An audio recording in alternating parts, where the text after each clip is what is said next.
Hello, everybody. This is Gerald Salenti, and it's Wednesday, January 15th, 2025. And we have with us Judge Andrew Napolitano, a man of men, somebody that they don't like sometimes because he speaks the truth about the Constitution and the Bill of Rights, things that are being stolen from us right in front of our eyes. So thanks, Judge, for being here again today. A pleasure, my dear friend. And, talking about being stolen in front of our eyes, you have an article coming out tomorrow, A Switch in Time. And it's about Tulsi Gabbard and what she is now going to be the director of national intelligence under Trump, but she got to get the approval. So she was at the House of Representatives, and it seems like Tulsi's doing a tango, swinging around to the other side, doing a 180 from things that she said when she was in the House of Representatives. Well, when she was in the House of Representatives, she was a fierce defender of the Fourth Amendment, an opponent of the deep state, which, of course, she's about to be nominated to become the head of, but particularly an opponent of warrantless spying on Americans, which, of course, the federal government now practices. She voted against the extension of Section 702. I can get into the history, but basically 702 is the same authority that the Obama administration used to spy on Mr. Donald Trump and the FBI used to spy on President Donald Trump when he was in the White House during his first term. This is the authority which, under its current interpretation, permits spying on all Americans without warrants, without probable cause, without articulable suspicion, without even identifying them. When it became apparent that she was Trump's nominee to head the entire intelligence community, the DNI is in charge of all known 16 intelligence communities in the federal government, including those that are in the military. She did a 180 flip on Section 702, and in order to garner support from members of the Intelligence Committee, all of whom are in lockstep with the deep state. There are no progressives or libertarians on that committee. They're all big government, spy on everybody types. She's now in favor of Section 702. It's beyond me how a human being whose career has been devoted to opposing something suddenly favors it. And it personally offended me. It reminds me of Shakespeare's line, "Lilies that fester smell far worse than weeds. There is no enemy like a former friend." Well, I once embraced this woman. Now I do embrace her on some issues. The Wall Street Journal, for example, criticizes her for failing to embrace 702 sooner. They don't believe the flip-flop. They criticize her for arguing that Bashar al-Assad did not use chemical weapons on his own people. We know that, in fact, he didn't. They criticized her for arguing that the war in Ukraine started when the United States conducted a coup over Viktor Yanukovych in 2014, which we all know it did. Yep. So a lot of this is connected to other issues, but in the mix is this profound 702, because if she is opposed to 702 and puts that opposition into play, the intelligence community will have to follow the law for the first time since the presidency of Ronald Reagan. And they will be screaming bloody murder that they have to follow the law. What do they do to follow the law? They establish probable cause, they go to a judge, and they get a search warrant. But a generation of members of the intelligence community has come of age told, just hack the computer, spy on everybody all the time. Don't worry about the law or the Constitution. That's where we are today. I was overjoyed at her nomination. I'm now disgusted by it. As I said in your introduction, there's nobody that knows the facts like you do. you put the facts out there that nobody talks about as a judge and an expert in the Constitution. And you're right in this article. After the Revolutionary War was won and the Constitution was ratified, the Bill of Rights was ratified. The Fourth Amendment in the Bill of Rights protects all, quote, people from unreasonable searches and seizures by the government, both law enforcement and spies. The courts have interpreted unreasonable to mean without a search warrant. Nevertheless, because of the revelations of Edward Snowden, which are now 10 years ago, and the feigned outrage by Congress, instead of defunding all the spying, and the revelations were that every keystroke on every mobile device, laptop, and desktop were being captured by the federal government without warrants. What did Congress do instead of defunding it?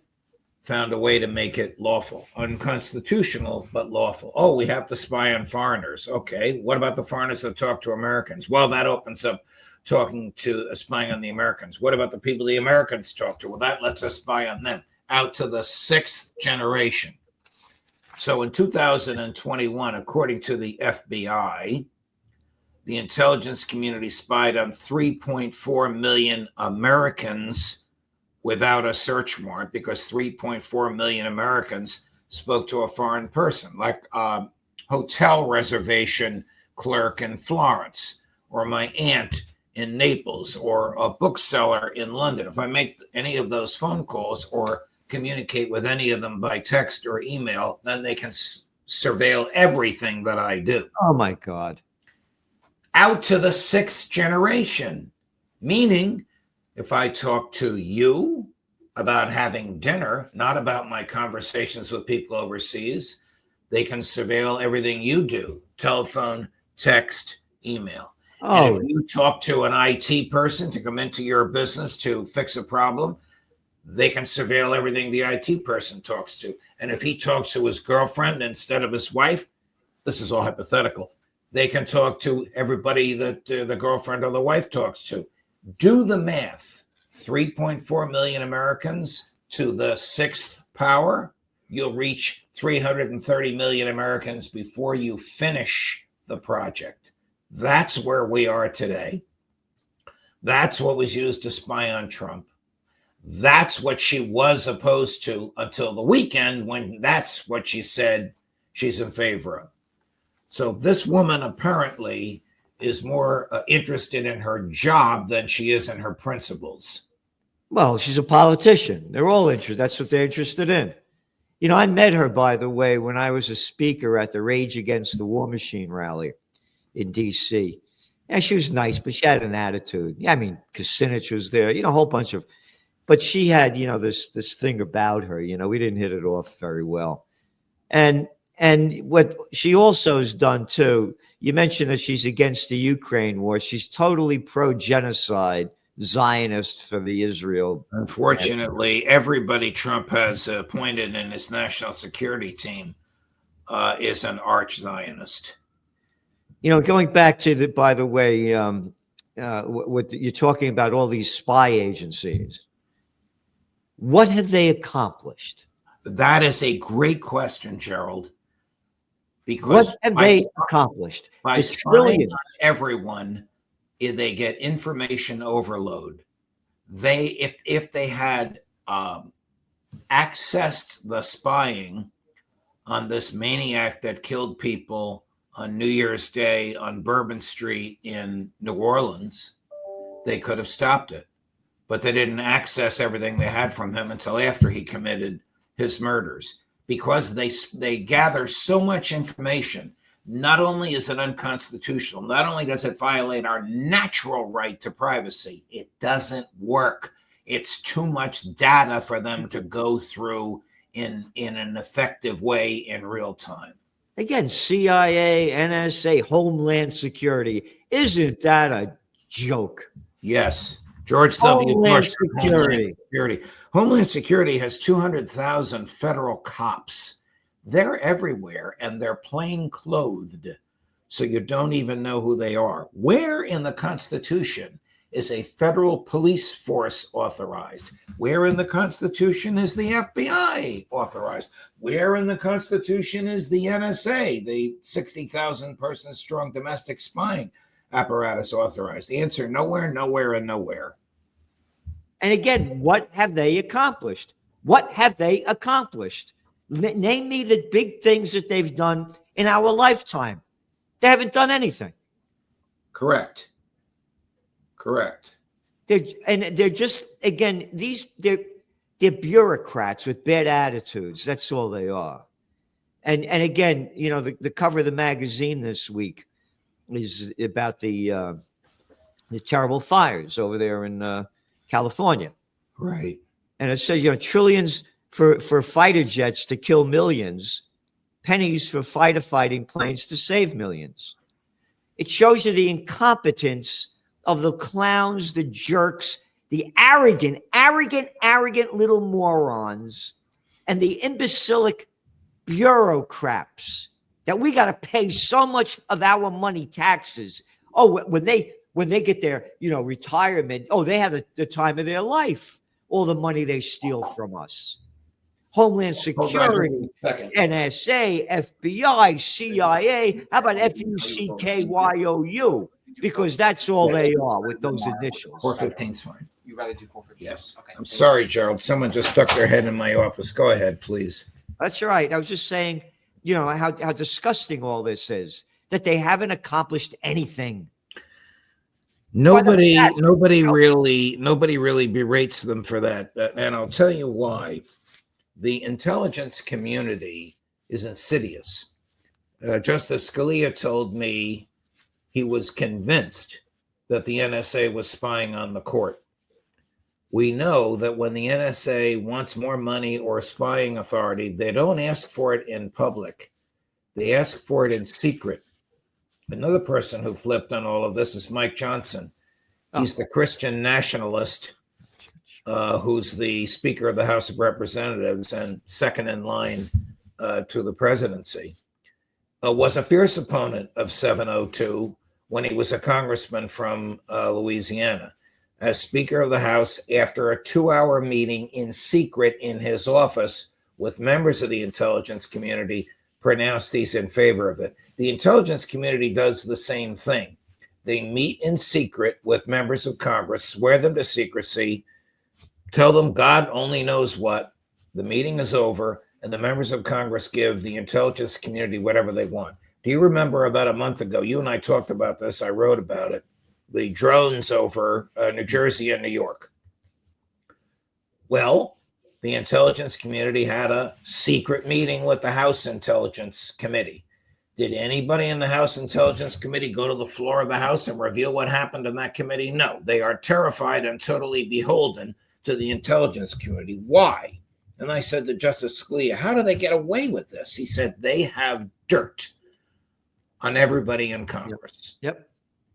And they will subtly threaten to use that dirt in a way to impair the member of Congress's peace of mind or career if they don't vote the way the intelligence community wants. This has become a government within a government. Some of this is very dangerous because the CIA kills people. I don't know that the NSA kills people, but the CIA does. So the deep state is more horrific, more dangerous, and more powerful than we have ever imagined it to be. You know, you call it an intelligence. That's an oxymoron. There's nothing intelligent about an intelligence committee. You know, and Judge, I was a little positive on what's going on in Israel with Trump administration apparently forcing Netanyahu finally into a ceasefire. And again, this is a ceasefire that they've rejected a number of times. And well, they did reject it a number of times. I was critical of Trump for appointing a billionaire real estate developer, Steve Witkoff, as his Middle East envoy, but Mr. Witkoff has proven me wrong and knows how to negotiate. He was in Doha, where the negotiations are going on. These are the strangest negotiations in the world, Gerald, because if you say something that upsets the Israelis at these negotiations, they kill you. They kill you. They've assassinated 2 of the negotiators. Well, whoever's negotiating now is still alive. Mr. Witkoff was there in Doha, called up Prime Minister Netanyahu on Saturday and said to his staff, flying to Tel Aviv, I need to meet with them right away. And they said, oh, sorry. The Prime Minister, who's not an observant Jew, except when he needs to be, observes the Sabbath and he can't meet with them. And Mr. Witkoff said, I'm coming and you better meet with me. Now, we don't know what he said when he arrived. We know that Netanyahu met with him, and we know that after a few hours, Netanyahu reluctantly agreed to this deal. He probably said, hey, buddy, Donald Trump is no Joe Biden. Don't agree to this deal, and we'll close off that spigot. Now, the deal allows for the release of 33 Israeli hostages and 1,200 Palestinian hostages and calls for a ceasefire. There are other aspects of the deal that have not yet been revealed. They have not yet been reduced to writing. You know, when you reduce these things to writing, you got to reduce it to writing in several different languages. And you got to make sure that the translation from Hebrew to Arabic, from Arabic to Hebrew, from Hebrew to English, from English to Arabic, that they all say the same thing. This is almost ridiculous. It's like Neapolitans and Sicilians talking to each other. The dialects are so different. You need somebody from Rome to translate. Well, so it's taking a little while. I shouldn't laugh because people are dying. It's taking a little while for this thing to be reduced to writing in the various formats that everybody and their linguists can agree to. That's what we're waiting for now. But bottom line is, if I am right, if an agreement is announced in the next 48 hours, Joe Biden will take credit for it. He had nothing to do with it. Donald Trump, who isn't even the president of the United States yet, with a couple of phone calls, made this happen. We'll see if I'm right. You know, the other thing, the last 3 days, they've killed about 48 Palestinians. Just in the last 2 days. They keep bombing and slaughtering them as this so-called peace talk is going underway. Now, I want to read something to you. As trend forecasters, what we do is we travel the world. So, of course, we go to Haaretz, the Israeli newspaper, Jerusalem Post, Times of Israel. But we also go to IRNA, ISNA, Press TV, Tehran Times.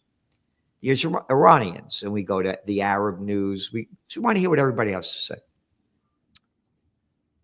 This is from Press TV, the Iranian outlet.